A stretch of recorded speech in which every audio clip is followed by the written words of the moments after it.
सभी दोस्तों को नमस्कार। क्वेश्चन नंबर 11 से यहाँ पे स्टार्ट करने वाले हैं। पेडागोजी की सीरीज चल रही है, लगभग 130 प्लस प्रश्नों को हम लोग डिस्कस करेंगे। पीडीएफ और नोट्स जो है यहाँ पर अवेलेबल है, यहाँ पर जाकर के आप जरूर विजिट कीजिएगा। डिस्क्रिप्शन बॉक्स में इसकी लिंक भी आपको मिल जाएगी। ठीक है, तो पत्नी से बोला जाता है कि जल्दी करो हमें देर हो जाएगी। ठीक है, जैसे पत्नी से बोल रहा है कि चलो स्टेशन पे जल्दी चलो देर हो जाएगी। ठीक है, सहकर्मी से बोला जाता है जाने का समय हो गया है हमें बैठने के लिए देर हो जाएगी। ठीक है, वरिष्ठ नियोक्ता से कहा जाता है कि महोदय, जो आपसे थोड़ा सा सीनियर है उससे हम कहेंगे कि शाम के 4 बज गए हैं और बैठक 4:15 पर है, क्या अब हमें चलना नहीं चाहिए।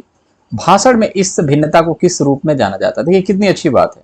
अब आप अपने पत्नी से बोलोगे आप कि महोदय 4 बज गए हैं और 4:15 पर हम लोगों की मीटिंग है, क्या हमें अब नहीं चलना चाहिए।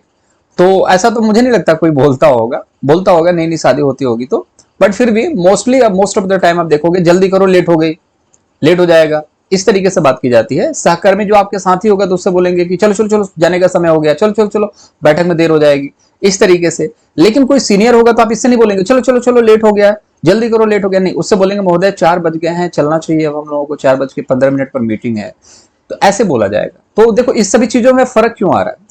शुद्धता की वजह से ऐसा नहीं है, अस्तर भिन्नता है, कहीं का अस्तर भिन्नता नहीं है। ठीक है, एक तरीके से सभी में अस्तर की भिन्नता है, लेकिन इस अस्तर की भिन्नता को क्या कहते हैं, उसको बोलते हैं रजिस्टर। इसको याद रखेंगे।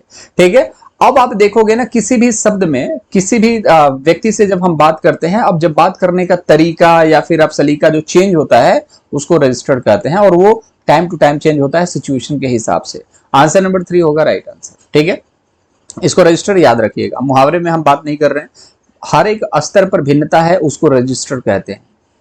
चलिए अगला प्रश्न देख लेते हैं।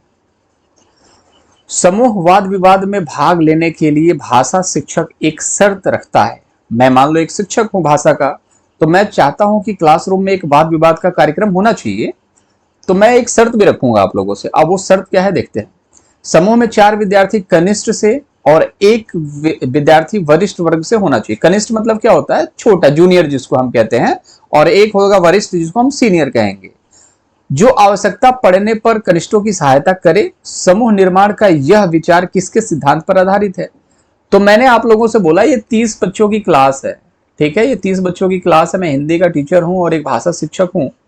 अब मैंने एक शर्त रखी बच्चों से, बच्चों मैं तो वाद विवाद करने वाला हूं आप लोगों से, लेकिन होगा क्या कि आप लोग जब क्लास 2 में हो ना, ठीक है, आप लोग 4 बच्चे रहेंगे और एक क्लास 3 से भी बच्चा आएगा और वो आपके साथ यहाँ पर रहेगा, तो आप हो जाओगे 5। ठीक है, तो 5-5 का हम ग्रुप बना करके चलेंगे, जिसमें 4 आप लोग रहोगे और 1 सीनियर रहेगा। सीनियर क्या करेगा, आप लोगों को मदद करने का कार्य करेगा जब जरूरत पड़ेगा। उसको क्या बोला जाता है, जब जरूरत पड़े तो मदद को संकेत या फिर पाड़, इशारे। ठीक है, स्कैफोल्डिंग। तो ये पाड़ के बारे में किसने बात करी है कि आवश्यकता पड़ने पर दिया जाए, तो वाइगोत्स्की ने करी है। ठीक है, वाइगोत्स्की ने कहा है कि अंतःक्रिया के द्वारा बच्चे सीखते हैं, और अंतःक्रिया कैसे करोगे, भाषा के द्वारा। पियाजे ने यहाँ पर संज्ञानात्मक विकास का सिद्धांत दिया था, इसको भी याद रखेंगे। ठीक है, इसका जो राइट आंसर होने वाला आंसर नंबर 2। चलिए, समूह प्रस्तुति के दौरान यदि किसी विद्यार्थी के द्वारा अनुचित व्यवहार प्रदर्शित किया जाता है, कहने का मतलब है कि जब भी कोई समूह में कार्य हो रहा है, जैसे कि आप लोग नृत्य देखते होंगे, जब आप लोग स्कूल में कॉलेज में होंगे तो यहाँ पर स्टेज पर ना बहुत सारे लोग नृत्य करते हैं, एक जैसे झूमता है तो सारे पीछे से वैसे ही झूमते हैं।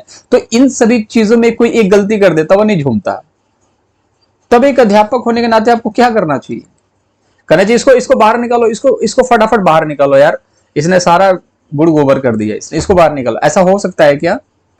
ये तरीका तो बिल्कुल गलत है कि आप सबके सामने चिल्लाएंगे। ठीक है, ऐसा नहीं करना। उससे बात करेंगे, लेकिन कब? सभी के सामने कभी भी नहीं कि अरे तुम इधर आओ। जैसे कि मान लो कि परफॉर्मेंस खत्म हो चुका है, अब जब सारा परफॉर्मेंस खत्म हो चुका है, अब सारे परफॉर्मेंस के बाद सभी जा रहे हैं, तो आप बैठे हुए हो, टीचर हो, आप बोलोगे कि इधर आओ, तुम इधर आओ, तो सारे लोग जो देख रहे हैं ना वो नोटिस कर लेंगे कि यही एक व्यक्ति था जिसने सारी चीजों को मैच नहीं करा, तो इसको बुला करके अब इसकी क्लास ली जा रही है। तो ऐसा भी नहीं करना है।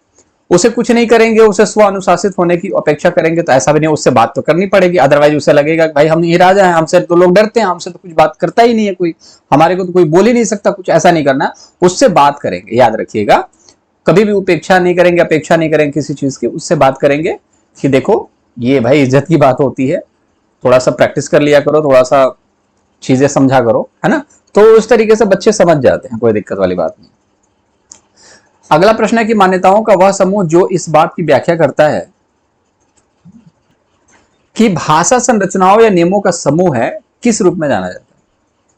एक मान्यता है, वो मान्यता क्या कहता है, बहुत सारी मान्यताओं का एक समूह है जो इस बात की व्याख्या करता है। जैसे बोलते हैं ना, बहुत सारी मान्यता है इस कहानी के पीछे, इस रिवाज के पीछे बहुत सारी मान्यताएं हैं। तो वही एक मान्यताओं का समूह है जो किस बात की व्याख्या करता है कि भाषा संरचनाओं और नियमों का एक समूह है। तो बहुत सारी मान्यताएं ये कहती हैं कि भाषा जो है ना वो संरचनाओं और नियमों का समूह है। एक भाषा के अंदर बहुत सारे नियम होते हैं, भाषा की संरचना बहुत तरीके से होती है।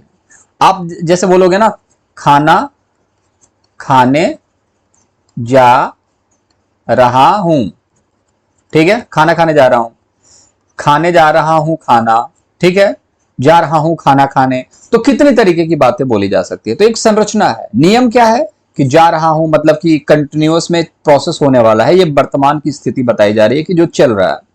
संरचना नियम का समूह है। इसे किस रूप में जाना जाता है, तो इसको जाना जाता है दोस्त संरचनात्मक उपागम। उपागम मतलब अप्रोच, ठीक है। तो कंस्ट्रक्टिव के बारे में जाना जाता है। तो ये एक बनावटी चीज ऐसी है जो कि आपको बनाई इसलिए गई है ताकि आप उस चीज का फायदा उठा सके। संप्रेषण मतलब होता है कि आप कम्युनिकेशन की बात कर रहे हैं। अंतःक्रिया का मतलब है कि आप खुद में बात कर रहे हैं। संप्रेषण मतलब कि मैं आपसे क्या कर रहा हूं, संप्रेषण मतलब बातचीत कर रहा हूं। अंतःक्रिया मतलब आप खुद में बात कर रहे हो, खुद में चीजों को एनालाइज कर रहे हो। निवेश मतलब कि हम कहीं पर किसी चीज का निवेश कर रहे हैं, तो ऐसा तो है नहीं। यहां पर नियमों का एक समूह के बारे में बात करी जा रही है कि उस समूह को क्या कहा जाता है, किस रूप में जाना जाता है, उसको संरचनात्मक उपागम के नाम से जाना जाता है। आंसर नंबर 3 राइट आंसर होगा। चीजें समझ में आ रही होंगी आई होप, ठीक है। चलिए, संप्रेषण भाषा शिक्षण के संबंध में कथन और ब पर विचार करना है। अ मतलब कि ए, ब मतलब कि बी, ठीक है। चलिए अ से देख लेते हैं कि क्या कहता है कि शिक्षक की भूमिका सामान्यतः है। ये संप्रेषण मतलब कम्युनिकेशन मतलब कि वार्तालाप की बात की जाती है, चर्चा की बात की जाती है। शिक्षक की भूमिका सामान्यतः वाचन के लिए मॉडल होने के बजाय एक संसाधक व मॉनिटर की होनी चाहिए। हाँ सही बात है। आप एक शिक्षक हैं तो सामान्यतः आप ऐसी बातें करें, इस तरीके से बोलें, ऐसा नहीं लगना चाहिए कि आप किसी कहीं ना कहीं टीवी का प्रचार कर रहे हैं, फ्रिज का प्रचार कर रहे हैं। मॉडल होने के बजाय आप कहीं ना कहीं एक संसाधक मतलब कि एक संसाधन के रूप में, ताकि बच्चे कुछ सीख सकें, और एक मॉनिटर के रूप में आप चीजों को देखते रहें कि वाकई में चल क्या रहा है। तो भाषा के तौर पर आपको इस तरीके का इस्तेमाल करना पड़ेगा। वाचन के तौर पर आप इस तरीके की भाषा का इस्तेमाल करें जो कि एक संसाधक या मॉनिटर की होती है, ना कि एक मॉडल की होती है, ठीक है। ये तो आपका सही हो गया, होने के बजाय है, बजाय मतलब कि नहीं होना चाहिए, तो ये तो आंसर सही हो जाएगा। दूसरा देखते हैं, शिक्षार्थियों को सीखने के व्यक्तिवादी उपागम के आधार पर कक्षा की गतिविधियों में भाग लेना पड़ता है। ऐसा नहीं है यार। शिक्षार्थियों को सीखने के व्यक्तिवादी उपागम के आधार पर कक्षा की गतिविधियों में भाग लेना पड़ता है। अब इस चीज को समझो यार कि मान के चलो कि कोई व्यक्तिवादी उपागम मतलब कि आपका कुछ अलग अप्रोच है किसी चीज को लेकर के, उसके आधार में आपको मैं अलग भाग दे दूंगा कि भाई तुम ना यार जो है ना चीजें याद नहीं कर पाते हो, तो तुमको ना कम कम बोलने वाला ना किरदार दिया जाएगा, ठीक है। तुम बहुत ज्यादा बोलते हो तो तुमको ये वाला किरदार दिया जाएगा। तो इस तरीके का व्यक्तिवादी जो उपागम है ना, ये आधार पर कक्षा की गतिविधियों में भाग लेना पड़ता है। तो ये तो मेरे हिसाब से तो गलत है, क्योंकि बात यहां पर संप्रेषण की जा रही है। जब संप्रेषण की जा रही है तो संप्रेषण में क्या होता है कि बच्चे एक दूसरे के साथ बातचीत करके ना चीजों को सीखते हैं। जब बच्चा एक दूसरे से बात करेगा, कम्युनिकेशन करेगा, तो सीखेगा, और सीखेगा तो कहीं ना कहीं इन सभी चीजों की जरूरत नहीं पड़ेगी कि आप व्यक्तिगत उपागम के आधार पर कक्षा की गतिविधियों में भाग लेने को बोले कि तुम्हारे अंदर क्या कैपेबिलिटी है, तुम्हारे अंदर क्या कैपेबिलिटी है, उस कैपेबिलिटी के हिसाब से हम तुम लोगों को डिवाइड करेंगे। नहीं, आप संप्रेषण, अगर भाषा की हम बात करें तो कम्युनिकेशन स्किल ऐसी चीज होती है जिसको आप कहीं ना कहीं दूसरों से सीखते हैं, कर करके सीखते हैं। तो उसमें कहीं ना कहीं एक शिक्षक की जो भूमिका होती है ना, वो यही होती है कि बच्चों के अंदर जो संप्रेषण की भावना है, जो संप्रेषण का जो लैंग्वेज है, जैसे कि कम्युनिकेशन का जो लैंग्वेज है, वो चीज इंप्रूव हो, ठीक है। तो बात सिंपल है यार, अगर शुद्ध भाषा में इसको बोला जाए तो इस चीज को समझिए कि संप्रेषण से क्या होता है, अपने बुद्धि, विचार, जो भी चीजें हैं, उन सभी चीजों को, जैसे कि कोई सूचना है, कोई तथ्य है, कोई एक्सपीरियंस है, उन सभी चीजों को हम क्या करते हैं, दूसरों तक पहुंचाते हैं। जब इन सभी चीजों को संप्रेषण के द्वारा पहुंचाते हैं तो आप व्यक्तिगत, अगर अलग अलग लोगों की अगर बात करें कि वो अलग अलग तरीके से अपनी गतिविधियों में भाग लेगा खुद से ही, तो कहां से कम्युनिकेशन हुआ। आप खुद अलग अलग, जैसे कि आप बोलोगे कि मैं एक सिर्फ जाकर के भाषण दे दूंगा 15 अगस्त के दिन, मैं सिर्फ जाकर के ये भाषण दे दूंगा, मैं इस पर बोल दूंगा, तो उससे संप्रेषण कहाँ हुआ? संप्रेषण में कहीं ना कहीं व्यक्तियों को एक दूसरे के साथ आना पड़ेगा, एक योग्यता होती है ये, ठीक है, ये हर किसी इंसान के अंदर नहीं होती है। तो ये टीचर को ना इसी चीज के लिए संसाधक और मॉनिटर का काम करना है, ठीक है। तो ये वाला तो सही है, लेकिन दूसरे वाला में व्यक्तिगत उपागम नहीं होना चाहिए। आंसर नंबर जो होगा फर्स्ट हो जाएगा, क्योंकि ये सही है, बी वाला जो आंसर है वो गलत हो जाएगा। देखते हैं क्या answer, answer number first right answer, ठीक है। चलिए, बहुभाषिता के बारे में, हमारे मस्तिष्क को सकारात्मक रूप से प्रभावित करती है। बहुभाषिता मतलब कि बहुत सारे भाषाओं को आप ज्ञान अगर आपके पास है तो, जैसे हिंदी जानते हो, अंग्रेजी जानते हो, संस्कृत जानते हो, और हमारे संज्ञानात्मक कौशलों को वृद्धि करती है। जैसे इंग्लिश जानते हो तो आपने गूगल पे कुछ डाला इंग्लिश में, हिंदी में भी आ जाता है, इंग्लिश में भी आता है, पढ़ लेते हो, चीजों को समझ लेते हो, तो आपका ज्ञान का जो स्तर होता है वो बढ़ता है। सिर्फ अगर आप हिंदी जानते हो तो अगर आप गूगल पे कुछ सर्च करोगे या सिर्फ हिंदी में ही किसी से बात करो, शुद्ध हिंदी में बात करो, तो बहुत सारे लोग तो आपकी शुद्ध हिंदी की भाषाओं को ही नहीं समझ सकते, है ना। तो जैसे कि आपने देखा होगा प्रतिष्ठा, सम्मान, पता नहीं क्या क्या चीजें चलती हैं, तो उसको लेकर के लोग मजाक बनाते हैं आजकल की, ये देखो ये सूर्यवंशम में इस तरीके की बात बोली गई थी, ठीक है, गुरुकुल में इस तरीके की बात बोली गई थी। तो शुद्ध अगर कोई इसी चीज के बारे में अगर परफेक्ट बोला जाता है ना, तो वो भी दिक्कत वाला हिसाब है। तो बहुभाषिता इसीलिए इंपॉर्टेंट है। तो द्विभाषावाद का यह परिप्रेक्ष्य 20वीं शताब्दी के अधिकांश समय के दौरान द्विभाषा के प्रति विकसित दृष्टिकोण से सर्वथा भिन्न है। शुरुआती दौर में दूसरी भाषा को किस रूप में जाना जाता था? यही जाना जाता था कि अंग्रेज चले गए और तुमको छोड़ गए, यही चीज तो बोली जाती थी पहले 20वीं शताब्दी में। मतलब कि 1900 वाली बात अगर की जाएगी, जैसे 1990, 1995, यहाँ पर क्या बोला जाता था? यही बोली जाती थी। 20वीं शताब्दी यही वाली है। अभी हम लोगों की कौन सी चल रही है? 21वीं शताब्दी। 2000 से लेकर के जब हम 2099 तक जाएंगे ना, तो ये कौन सी है? 21वीं है। और इससे पहले वाली जो सदी थी वो कौन सी थी? 20वीं सदी थी, शताब्दी थी, ठीक है। शताब्दी मतलब कि 100 वर्षों का एक शताब्दी, ठीक है। तो पहले बोलते थे अंग्रेज चले गए तुम्हें छोड़ गए, मतलब कि दूसरी भाषा को किस चीज के रूप में जानते थे? एक बाधा के रूप में जानते थे कि ये जो अंग्रेजी है ना, जैसे कि मान के चलो आपको अंग्रेजी नहीं आती, ठीक है, और सामने वाले को एक अंग्रेजी आती है, मतलब कि इंग्लिश आता है सामने वाले को। इंटरव्यू में गया, जिसने इंग्लिश में फटाफट my name is my work experience is this, I am belong from this area, ठीक है, तो बहुत सारी चीजें इसने बोला और वो सिलेक्ट हो गया। और आपको अंग्रेजी नहीं आती, तो आपने क्या कहा? यार अंग्रेजी की वजह से मैं मात खा गया। अंग्रेजी ना एक हमारी सफलता में बाधा है। तो पहले के लोगों को यही लगता था, जब आता नहीं था तो क्या कहते थे कि ये बाधा के रूप में है। तो दूसरी भाषा जो होती है ना, वो पहले के लोग बाधा के रूप में मानते थे कि दूसरी भाषा को तो सीखना ही नहीं चाहिए। इसीलिए याद रखना, इसी चीज को बोला जा रहा है कि 20वीं शताब्दी में लोग क्या मानते थे? बहुभाषिता को बाधा के रूप में। लेकिन एक संसाधन है, अब इसको इस्तेमाल करने आपको आना चाहिए, तभी तो आपके लिए संसाधन होगा। इंग्लिश नहीं आती तो आज भी आपके लिए बाधा है, अगर आ जाती है तो कोई दिक्कत वाली बात ही नहीं है, आप लोगों के लिए संसाधन है। ट्रांस क्या है ये? ट्रांसलंग्यूजिंग, क्या लिखा है भाई? ओके, ट्रांसलंग्यूजिंग, ठीक है, ट्रांसलंग्यूजिंग। देखो नाम कितना खतरनाक है, ठीक है। ट्रांसलंग्यूजिंग क्या है? ये पारंपरिक रूप से परिभाषित भाषा की सीमाओं को पुनर्बलन करना, ठीक है, पारंपरिक सांस्कृतिक रूप से परिभाषित सीमाओं को चुनौती देना। इसका प्रोनाउंसिएशन थोड़ा सा डिफिकल्ट है, ठीक है। तो विभिन्न भाषाओं को एक पृथक व्यवस्था के रूप में देखना, द्विभाषा के लिए एक नई शब्दावली। देखो दो चीजें हैं यहाँ पर, जब भी आपको सेम टू सेम चीजें पारंपरिक रूप से, सांस्कृतिक रूप से चीजें देखने को मिलेंगी, तो आंसर इसी में से एक हो सकता है, मोस्ट प्रोबेबली चांसेस होता है। तो ट्रांसलैंग्वेजिंग क्या होता है?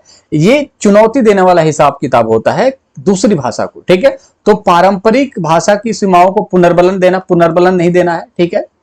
पुनर्बलन तो ये होता है ना कि जब किसी चीज की जरूरत हो तो उसको देना चाहिए, पुनर्बलन देना चाहिए। पारंपरिक सांस्कृतिक रूप से परिभाषित भाषाओं की सीमाओं को चुनौती देना, ये वाला आपका राइट आंसर हो जाएगा, ठीक है। इसको आप याद रखेंगे। आंसर नंबर सेकंड आप इसको इस तरीके से याद रख लो, बहुत ज्यादा इसमें दिमाग मत लगाओ। ये है क्या चीज? ये पूछे जाते हैं, कुछ ऐसे क्वेश्चंस होते हैं जो किसी को नहीं पता होता है, परीक्षा में पूछ दिए जाते हैं, ठीक है। तो इस पर दिमाग मत लगाओ, बस इतना याद रखना कि दूसरे पारंपरिक भाषाएं हैं, सांस्कृतिक भाषाएं, सांस्कृतिक और पारंपरिक रूप से परिभाषित जो भाषा होती है, उनकी सीमाओं को चुनौती देने का कार्य करता है, ठीक है। अब आपकी कोई सांस्कृतिक भाषा होगी, कोई पारंपरिक भाषा होगी, उसकी क्या लिमिटेशन है, उसको चुनौती देने का काम करता है ट्रांसलैंग्वेजिंग, ठीक है। आंसर नंबर सेकंड होगा राइट आंसर। चलिए, भाषा शिक्षा में रचनात्मकता से क्या तात्पर्य है? तो भाषा शिक्षा में रचनात्मकता से क्या तात्पर्य है? ऐसी कक्षाई गतिविधि जो नवाचारी है, उसे बहुत कुछ करने की संभावना है। रचनात्मकता मतलब समझते हो क्रिएटिविटी, गतिविधि जो नवचारी है, ठीक लग रहा है ये आंसर तो होना चाहिए। देखते हैं, कुछ नया करने के लिए असंबंधता घटकों के साथ एक लाना। ओके, असंबंध मतलब जो संबंध ना है उनको एक साथ लाए, ये तो क्या मतलब है, कुछ कैसे क्रिएटिव सीखोगे। नवीन विधियों का करने वाली कक्षाई गतिविधि, ठीक है, कक्षा में ऐसी सामग्री जिसके माध्यम से संप्रेषण भाषा शिक्षण का प्रयोग संभव है, ठीक है। अब देखते हैं रचनात्मकता से भाषा शिक्षा में क्या इंपॉर्टेंस है। तो देखो, क्रिएटिविटी रचनात्मकता वो चीज होती है जिसमें आप इस चीज को समझते हो, जो चीजें नई सीखी जाती हैं, ठीक है। तो जो नई चीजें सीखी जाएंगी ना, जैसे कि नई चीजें कैसे सीखोगे, जो पूर्व ज्ञान है उसी चीज से मिला जुला करके जो नई चीज सीखोगे उसी में तो क्रिएटिविटी कर सकते हो। तो कोई भी चीज क्रिएटिव करते हो, जैसे कि आपने ना पंखा ठीक करना सीख लिया है, जो आपका ऊपर जो सीलिंग फैन होता है उसको ठीक कर लिया, ठीक करना सीख लिया है, तो आप कभी कभी ऐसा होगा कि जो टेबल फैन है ना उसको भी ठीक करने लगो, तो ये क्या है, क्रिएटिविटी है, ठीक है। तो क्रिएटिविटी मतलब कि आपको कोई चीज पहले से आती है, उसी के कुछ ज्ञान को दूसरे जगह आप इंप्लाई कर देते हो, ठीक है, तो उसी चीज को बोला जाता है क्रिएटिविटी। तो ऐसी कक्षाई गतिविधि जो नवाचारी है, नया नया होता है, बिल्कुल क्रिएटिविटी बिल्कुल नया होता है। पुरानी चीज को करोगे तो जैसे बोलते नहीं है यार, कुछ लोग ना बहुत क्रिएटिव होते हैं, कोई चीज का मीम बना देना है, किसी भी चीज के बारे में कितना जल्दी से कुछ ऐसी चीजें बना देते हैं जो बहुत फनी होती है, क्रिएटिव होता है। तो वो क्या होता है, नया होता है तभी तो क्रिएटिव होता है, पुराना होगा तो होगा क्या, ऐसा नहीं है, बहुत कुछ करने की संभावनाएं होती हैं, ठीक है। बहुत सही सही चीज है कि क्रिएटिविटी में बहुत सारी चीजें करने की संभावना होती है, ये भी ठीक है, संभावना बहुत अच्छी शब्द है, ठीक है। आंसर फर्स्ट होगा, ये तो गलत हो गया। नवीन विधियों का प्रयोग करने वाली कक्षाई गतिविधि, तो पूरी जो क्लास ही है नवीन विधियों का इस्तेमाल कर रही है, तो नवीन विधि का इस्तेमाल कर रही है ना, नई विधि इसने इजाद तो नहीं किया, तो जब नई विधि का आप इस्तेमाल कर रहे हो तो क्रिएटिव क्या किया आपने, ये तो भाई साहब पहले वाला ऑप्शन ने तो नया विधि बना दिया और उसका आप इस्तेमाल कर रहे हो, तो ये भी नहीं होगा। ऐसी सामग्री जिसके माध्यम से संप्रेषणात्मक भाषा, ये तो ऐसे ही गलत हो गया, सामग्री के माध्यम से करोगे तो भी बेकार है, नई चीजें बिल्कुल करना उसको क्रिएटिविटी कहा जाता है। Answer number first right. चलिए, मेरी कक्षा में सदफ नामक विद्यार्थी है, उसने कहीं से अच्छा और हूं जैसे शब्द सुने और उसके बारे में जानना चाहती है। पाठ्यक्रम की पुस्तक में इसके बारे में कोई व्याख्या नहीं है, मुझे क्या करना चाहिए। ऐसे मित्रों को बुलाना चाहिए जो अच्छी तरीके से हिंदी बोल पाती है। जैसे मान के चलिए कि मैं हूं और मैं किसी चीज में क्लास में अब कुछ भी हो तो मैं सुनूंगा और आपने बोला अच्छा, अच्छा, क्या हुआ था, इस तरीके से, और उस चीज के बारे में ना मैंने सोचा यार क्या बोल रही है मैडम, क्या बोल रहे हैं सर, समझ में नहीं आ रहा, अच्छा। फिर उसने देखा किताबों में तो कुछ था नहीं, यहाँ पर हमने देखा पुस्तक में सर्च करा कुछ नहीं था, तो मुझे क्या करना चाहिए, ठीक है। कहीं भी व्याख्या नहीं इस चीज की, बोलना ये तो कहीं भी है ही नहीं ना परीक्षा पूछा जाता है, तो क्या करना चाहिए भाई।